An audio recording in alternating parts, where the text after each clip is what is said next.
Hi everyone, welcome to today's video. Today is episode 6 of my Frugal Living series where I share little tips about how my husband Martin and I have been living frugally for the last sort of 10-11 years. I've got 5 more tips for you today, so let's get straight on with it. First tip is to simplify your cleaning products. By this I mean have a think about what you really need to actually keep your house clean. Now, obviously I'm not suggesting that you throw out all the stuff that you've already got. The most frugal thing, of course, to do is to use up the stuff that you've already got. But after that, have a think about, do you really need to buy several different products that actually probably all do exactly the same thing? It's really, really difficult, I think, now to keep things simple because we're so bombarded when we go into the shops. There's rows and rows of cleaning stuff constantly, especially on social media. We're bombarded by, oh, this is a new cleaner, this smells really nice, you've got to get this thing to do this with, and you know where I'm coming from. And actually you do need relatively little to keep your house clean. Now, I used to make my own cleaning stuff. Actually, I went through quite a big phase. I made everything. I made like toilet cleaner, all-purpose spray, but I haven't done that this year, I'm not doing that at the moment because hopefully at some point we'll be moving, so I have been a bit lax in that department. But if that's something you're interested in, there's loads of information. I think when I first started doing it, I went and got a book from the library and it was called something along the lines of natural cleaning products, and they were quite effective, very cheap. It did take time obviously to make them, so you do need to have time. But now I have bought a few things and I'm finding at the moment that I'm constantly cleaning because we are getting a lot of viewings. We had 2 last week. I've just had a phone call actually to say that we've got one on Monday. So I am getting through quite a few things, and I have bought a couple of things that I wouldn't normally buy if I wasn't trying to sell my house. So I'll show you what I've got at the moment. I also went through a phase of using, there was a small company, I found them on Instagram, and she made all the cleaning products, and they're all like environmentally friendly, and they used to come in like glass jars and stuff. They were really lovely, but I cannot for the life of me remember the name of the company. But again, that's something that you could look into. I also, if I can, and again I'm not being very good about this at the moment, but I prefer to use like natural cleaning products that are good for the environment. I used to always just buy Ecover, but again that's got very expensive. I do buy the toilet cleaner because I like the smell of it. But yeah, I'll show you now. So this is my cleaning kit and I will talk you through what I've got in there. So first of all, I've just got a selection of like cloths, old toothbrush, some of these scrubby things, because you know sometimes a bit of elbow grease is all you need. I tend to wash these little cloth things as well. They wash a couple of times, and yeah, an old toothbrush is always handy. I've got these at the moment, which are like cleaning wipes, and I would no way normally buy stuff like this. I think these cost £1 and there's 80 wipes in there. But a friend of mine said to me, when you're selling your house, she said, make sure you've got a packet of these in. She said, because you will think you've got everything ready for a viewing and then you'll spot something, and it's just really handy to have these to wipe down the surfaces. And she's right, they are really handy. Totally not good for the environment because obviously you're throwing them away each time, but for now these are my lifesaver, I have to say. Then I've got my Ecover toilet cleaner. So again, you know, you have to decide what stuff you like and make sure you have in whatever you need that suits your family and your budget and everything. But all I'm saying is you don't need cupboards and cupboards full of stuff. Well, I don't think you do anyway. Let me know what you think. I buy anti-bac multi-purpose spray. I don't buy bathroom spray and kitchen spray and blah blah blah. I literally have one spray and it gets used for everything. And this one was the Tesco one. Again, I personally don't think it matters which one you use. I just tend to pick one up depending on which supermarket I'm in, and I think that was £1 something. Lasts for quite a while. I have got a pot full of a tub, whatever you call it, bottle of Zoflora, which is a disinfectant. So if anything needs disinfecting, I will use that. And then lastly, some polish, which I use mainly on my dresser and on some of the other like wooden surfaces in the house. So that is the entirety of my cleaning kit, as it were. I don't have cupboards and cupboards full. I don't tend to use bleach. I don't really like it. And yeah, keep it simple. That's my motto.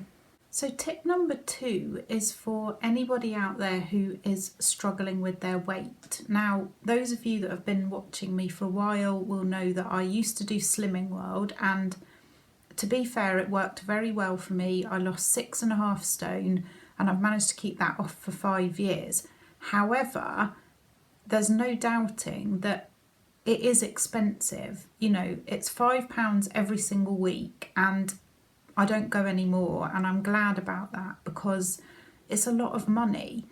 Now, there are ways that you can do the whole weight loss thing without having to spend money, and I was contacted, I think it was last week, by 2 ladies who have both also lost weight and managed to keep it off. One of them, I believe, is now a trained nutritionist / dietitian. We'll have to look that up on their website. And the other is very interested in the psychology of weight loss, which I'm also interested in. So they really fascinated me, and they have set up a website and a support group which is completely free. So if you are wanting to lose weight but you are struggling, you know, to think, oh, I've got to join a group and it's going to cost money each week, you could check out this website. It's called, I'm going to put some pictures up on the screen so that you can see what the website looks like. And they're on Facebook and they're also on Instagram. And it's called Me, Project Me. So do check it out, go and support them. Like I say, they're doing this all for free, which is absolutely amazing, trying to create this community, which I think is brilliant. So I said I'd give them a mention, and yeah, check them out and let me know how it goes if you do. I'm following them on Instagram. Tip number 3 today is something that I've been doing for quite a long time, and that is I have like a chalkboard in my kitchen, and when I'm thinking of things that I want to, you know, sometimes you're in the kitchen and you randomly think, oh, I want to cook some flapjacks next week, or I really want to make some baked oats. Or the other day I was in the kitchen and I was like, oh, we haven't had lasagna for ages, I really want to make that. So I have a chalkboard hanging up in my kitchen, and as you can see, it's separated into 2 sections. At the top it says hob, and at the bottom it says oven. And as I have ideas of things that I want to cook, I'll write them down. So on this one it's lasagna, gnocchi, sausages, and then there was a cauliflower tray bake that I saw. And then when I have enough things, especially on the oven section, or enough ideas, things that I want to do, I'll then make sure I've got all the stuff ready to cook it, you know, to cook everything. And I will switch the oven on and I will cook everything in one go. And by doing it this way, I'm now only putting my oven on, I think probably once every 2 weeks. Because although we live a frugal life, and actually the oven is a very expensive way now of cooking, I do love cooking and I do like to eat nice food, and I don't want to not eat lasagna and things like that because I enjoy them. But what I don't want to do is one day put the oven on and cook a lasagna, and then the next day put the oven on and cook 6 sausages, and then the next day, do you see what I mean? So when I do put my oven on, everything that I want for the next couple of weeks gets cooked. You can freeze them down, and then when you want to eat them, you can microwave them. So I'll show you the things that I cooked that day. And we also, that day, we had a pizza because we both like pizzas. We haven't had one for ages. And I was like, oh, the oven's going on. We'll have a pizza. I've cooked a whole load of sausages to go into the freezer. And I've already got, from the last time I did a big cook, some roast potatoes and parsnips, some red cabbage, and I think some carrots. So I'll get all that out later on in the week and just microwave it. And then this is for tomorrow lunch. This is gnocchi with roasted vegetables, and then it's got like a chilli and like a feta cheese honey sauce on it. It's really yummy. I made this once before from a GOUSTO box, and I kept the recipe.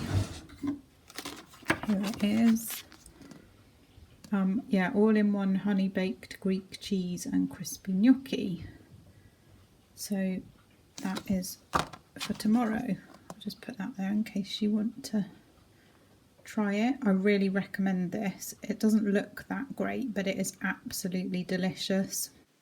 I also did a big vegetable lasagna, which again I shall portion up and pop into the freezer, and then that can just be microwaved when we want to eat it. And then I did, this is like a cauliflower potato kind of curry bake thing.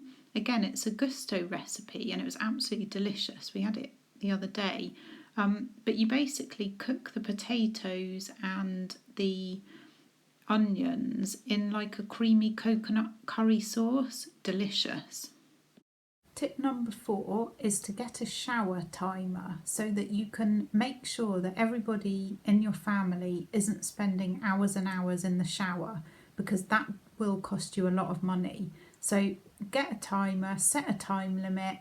The less time you spend in there, the less money it's costing you. That's a really simple one. Tip number 5, which is the last tip for today, is to do with if you have got a combi boiler. Now I don't have one of these, but I was reading this on the Martin Lewis money saving tips, so I thought I'd share it just in case anyone has got a combi boiler. In October of this year, Nesta launched the money saving boiler challenge. I'll put the website on the screen and I'll put the print screen up as well so you can have a look. But if you've got a combi boiler, this is definitely worth looking into, because they reckon that a lot of people's are set too high, and by lowering it slightly you could save anything up to £119, I think it was, per year on your gas bill, which is not to be sniffed at. So if you've got a combi boiler, this is definitely worth checking out. That's it for this episode. In the next episode, which I'm going to upload on Sunday, I'm going to talk only about Christmas and frugal Christmas, because I think a lot of people are starting to think about that now. So yeah, I'll see you all on Sunday. As ever, thank you so much for watching. Thank you for all your messages and comments and support. It's amazing, and I love reading everybody's comments. I do try to reply. So apologies if I haven't replied to your comment, but I will. I always get around to it eventually. Hope everybody has a good week and weekend, and I will speak to you again soon. Bye.